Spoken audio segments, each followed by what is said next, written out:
ఓం మహాగణాధిపతయే నమః. ఓం గురుభ్యో నమః. ఓం శ్రీమాత్రే నమః. పరమేశ్వర స్వరూపమైనటువంటి జ్యోతిష, వాస్తు మరియు ఇతర అనేకమైనటువంటి శాస్త్రములను మనకు అందించినటువంటి మహర్షులకి నమస్కారం. హయగ్రీవ హయగ్రీవ హయగ్రీవేతియో వదయత్ తస్య నిస్సరతే వాణి జహ్నుకన్యా ప్రవాహవత్. అరుణాం కరుణాతరంగితాక్షీం ధృతపాశాంకుశపుష్పబాణచాపాం అనిమాదిభిరావృతాం మయూకైః అహమిత్యేవ విభావయే భవానీం. శ్రీమాత్రే నమః. ప్రేక్షకులకి ఆ లలితాంబిక అమ్మవారి యొక్క అనుగ్రహం పరిపూర్ణంగా కలగాలని మనస్ఫూర్తిగా కోరుకుంటూ మనం ఈరోజు మార్చి మాసంలో 12 లగ్నాల వారికి ఎటువంటి ఫలితాలు జరగనున్నాయి. సరే, లగ్నం తెలియదు, రాశి నుంచి చూసుకోండి, no problem. But first priority మాత్రం లగ్నానికే ఇవ్వండి.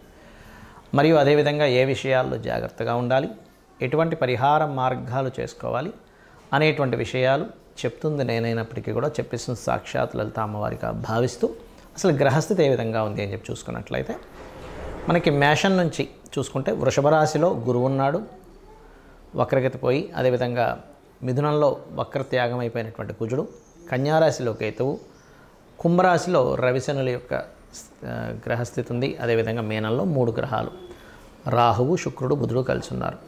దీని తర్వాత 15వ తేదీ నుంచి రవి కూడా వచ్చి 4 గ్రహాలు కలిసి ఉంటాయి.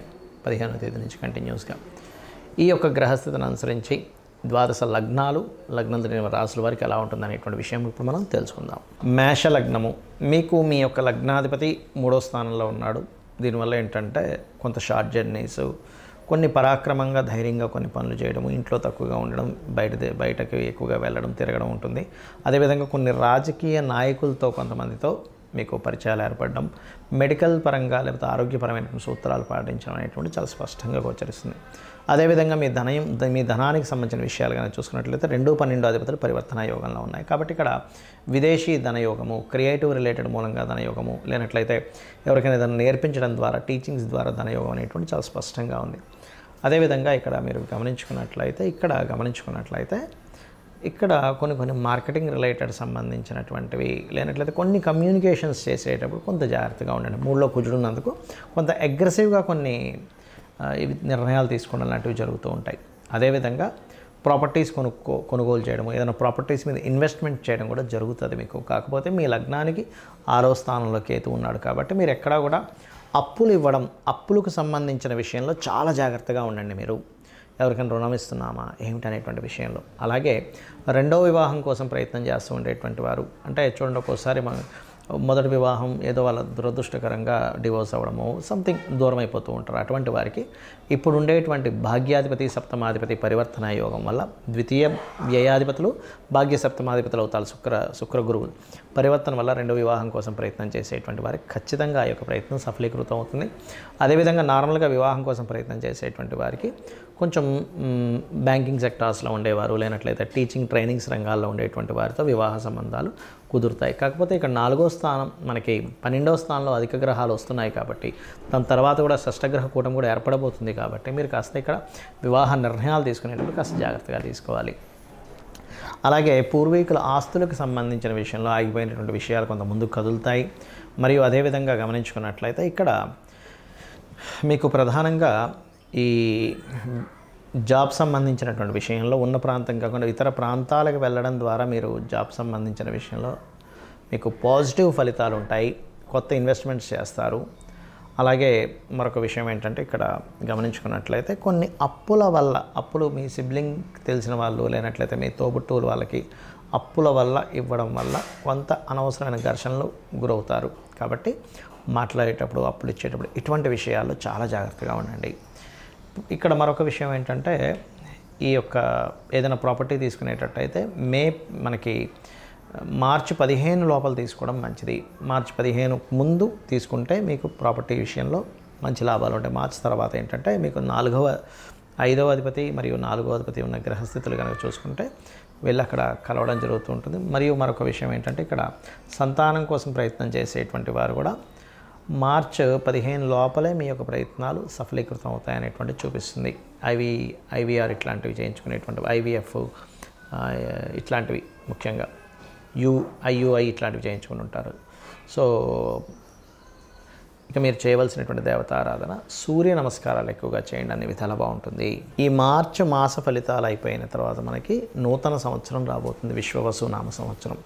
ఇప్పటి నుంచే చెప్తున్నాను, అసలు విశ్వవసు నామ సంవత్సరంలో అయినా మీరు కంప్లీట్గా సక్సెస్ అవ్వాలంటే ఎటువంటి జాగ్రత్తలు తీసుకుంటే ఎవరైనా సరే, అంటే ఏ లగ్నంలో పుట్టినా, ఎటువంటి నక్షత్రంలో పుట్టినా, ఎటువంటి గ్రహస్థితులు ఎలా ఉన్నా సరే, ఇప్పుడు నేను చెప్పబోయేది ఇంక మీకు ఫైనాన్షియల్గా, పేరు ప్రఖ్యాతుల పరంగా మీరు అనుకున్నటువంటి సంకల్పం ఏదైనా, మీ డిజైర్ ఏదున్నా సరే నెరవేరడానికి ఇప్పుడు నేను మీకు ఒక ఆస్ట్రాలజీలో ఉండేటువంటి ఒక సీక్రెట్ చెప్తున్నాను.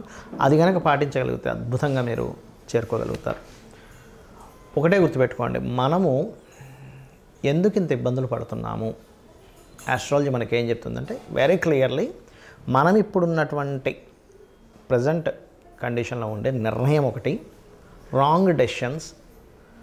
ఓకే, అంటే రాంగ్ టైంలో మనం ఏదో ఎక్స్పెక్ట్ చేస్తూ ఉంటాం. సిచ్యువేషన్స్ ఒక దగ్గర ఒక రకంగా ఉన్నప్పుడు ఇంకోటి మనం ఆలోచిస్తూ ఉంటాం. అదొకటి మెయిన్. అది దానికి ఏంటి కారణం అంటే పంచమ స్థానము అంటారు, 5th లార్డ్. అదేవిధంగా రెండవది ఏంటంటే పూర్వజన్మల్లో మనం చేసిన కర్మ మనల్ని వెంటాడుతూ ఉంటుంది. ఇక్కడ చాలామందికి సందేహం ఏంటంటే మరి పూర్వజన్మ కర్మలో అలా ఉన్నప్పుడు అది ఇంకా మారదా, మరి అలా ఉన్నప్పుడు అలాగే నడిచిపోవాలి కదా అనుకుంటూ ఉంటారు. కానీ ఇక్కడ భగవంతుడు మనకి 2 ఇచ్చాడు విషయాలు. ఏమిటంటే ఒకటి, మనం పూర్వజన్మలో చేసినటువంటి కర్మ వల్ల మన జాతకం నడవడము, రెండవది మన ప్రయత్నం వల్ల కూడా కొంత ఆ స్కోప్ అనేటువంటిది, ఆ ఛాన్స్ అనేటువంటిది మనకి ఇచ్చాడు. దాన్ని ఫ్రీ వీల్ అంటారు. అంటే మనం ప్రయత్నం చేయడం వల్ల వచ్చే సక్సెస్. ప్రయత్న స్థానం అనేటువంటిది 3వ స్థానము, సక్సెస్ అనేటువంటిది 11th హౌస్.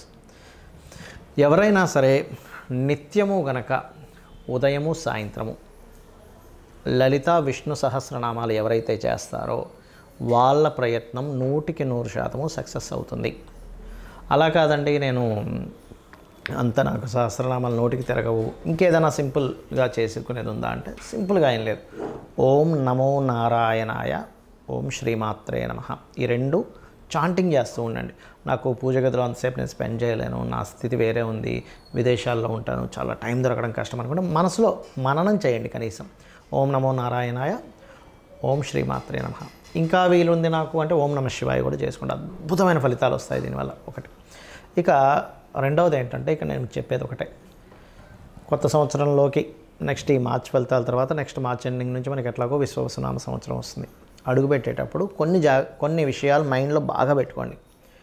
ఏలినాడు శని ఉంది, అర్ధాష్టమి శని ఉంది, అష్టమి శని ఉంది, అమ్మో నా లైఫ్ ఏదో అయిపోతుందేమో అనేటువంటి భయాల నుంచి ఫస్ట్ బయటికి రండి. శని అంటే ఏమిటంటే కర్మకారకుడు. మనం ఎటువంటి కర్మలు చేసామో ఆ కర్మలను ఇచ్చేవాడు. ఎంతసేపు బ్యాడ్ అయి ఇవ్వాలని రూల్ లేదు, గుర్తుపెట్టుకోండి. మనకి ఒక అద్భుతంగా ధనం సంపాదిస్తున్న శనే కారకుడు దానికి. Because of natural 10th and 11th lord ఆయన. 10th అంటే కర్మ, 11th అంటే లాభాలు.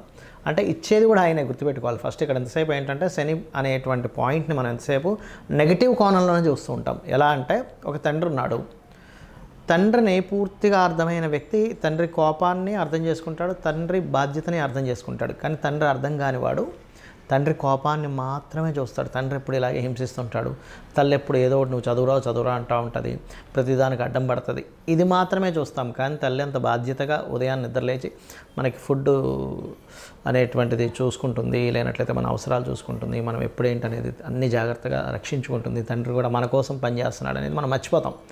ఎంతసేపు ఆయన కోపడుతున్నాడు, నేను ఖాళీగా కనిపిస్తే ఏదో ఒకటి అంటున్నాడు అనేది చూస్తాం. అలాగే శని విషయంలో కూడా ఇదే రాంగ్ జరుగుతుంది అందరికీ కూడా. ఏంటంటే శని అనగా నమ్మో వెళ్ళినాడు శని, ఏం చేయాలి గజగజ ఉనికిపోవడం, ఇది కాదు.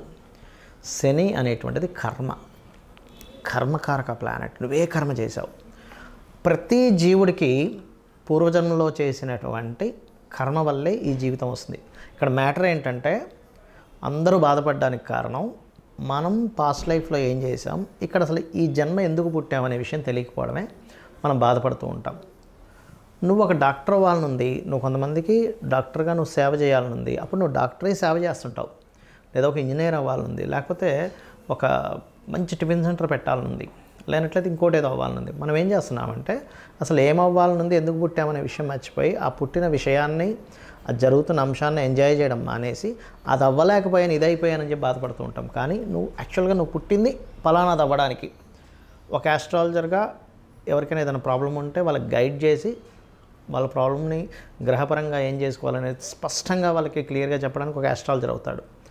అదేవిధంగా ఒక డాక్టర్ ఆ రోగాన్ని నివారించడానికి ఒక డాక్టర్ అవుతాడు. ఒక ఇంజనీర్ చక్కటి బ్రిడ్జెస్ లేకపోతే ఇల్లు కట్టుకోవడానికి ఇంజనీర్ అవుతాడు. అంటే అది కర్మ.